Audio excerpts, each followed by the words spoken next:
Hello everyone, welcome back to my channel. I hope you all are doing good. So this video is especially for the beginners, those who want to go to the banking sector. So here are some of the suggestions that I want to give you guys. Okay, so first thing is that you should decide that why you want to go to the banking sector. Okay, so the reason may be different for different people. For example, why I wanted to go was I wanted a job as soon as possible after my graduation, and when I researched about the government exams and all, so I found that banking provides you a job very quickly. Okay, so this was one of the reasons that I wanted to go to the banking sector. And okay, so this must be your first thing, that why you want to join banking. Okay, second thing is that whatever exam you are deciding to go in, you should know the entire syllabus of that exam. Okay, so when I decided that I want to go to the banking sector, then I researched about the various exams. Like we have RBI Grade B, we have SBI PO, SBI Clerk, we have IBPS PO Clerk, then IBPS RRB PO. So this is the next very important step, that you should know the syllabus of the exam that you want to give. Okay, like because different exams have different pattern, and you should mainly focus on one exam, and you can give other exams for your knowledge, but I will suggest that you should give one exam primarily. And okay, so then when you start with your preparation, first of all you should clear the basics of all the subjects. Like you have quantitative, you have reasoning, English, सबके पहले basics clear करने हैं, ठीक है. Okay, so clearing basics is very important, because clearing your concepts is very important, because that helps you in your mains exam also. Like if you know the concept, then you can easily you can solve the questions of mains level 2. Okay, so first of all, start with the basics. Or in English you should start with grammar. In your quantitative, you should start with speed maths and basic arithmetic questions. Then in reasoning also, you should start with learning the concept of the puzzles, logs and everything. Okay, so start with basics. Okay, now right strategy is as much important as right guidance. Okay, so you should have a proper strategy. Also, then you should be aware of your strengths and weaknesses. This is very important, because if you know your strengths and weaknesses, you can allocate your time accordingly. Okay, so if you don't know your weaknesses and strengths, you can give a mock test or a previous year paper, and then you can analyze through that what is your weakness and what is your strength. Okay, and then you can work accordingly. So this is very important. And then right strategy is as much important as right guidance.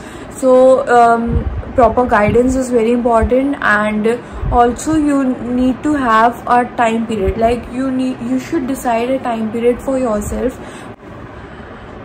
Okay, so you should be aware of your strengths, your weaknesses and everything. Okay, then we come to the next point, and that is you should have a proper schedule. Okay, if you don't have a proper, like it's not necessary that you fix your time, you make a very rigid schedule for yourself, but yes, you should have a to-do list kind of thing.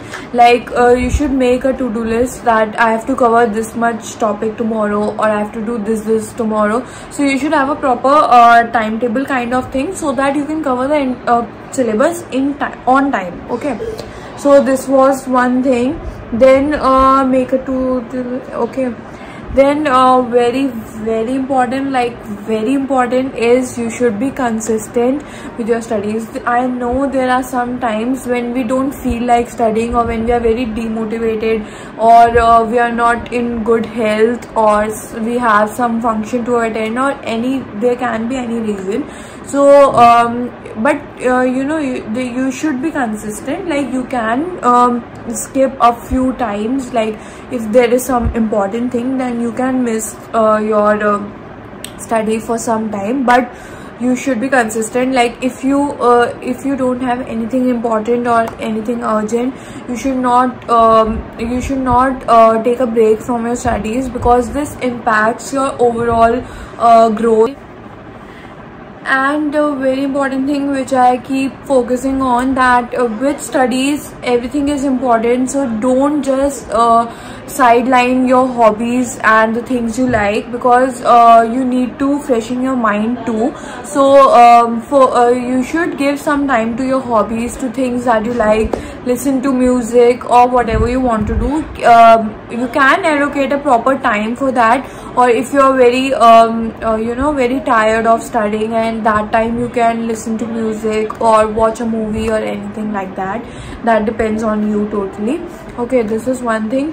Then yes, I believe that slow progress is better than no progress. So just keep working, keep studying, and give time to your hobbies, your things that you like, things of your interest.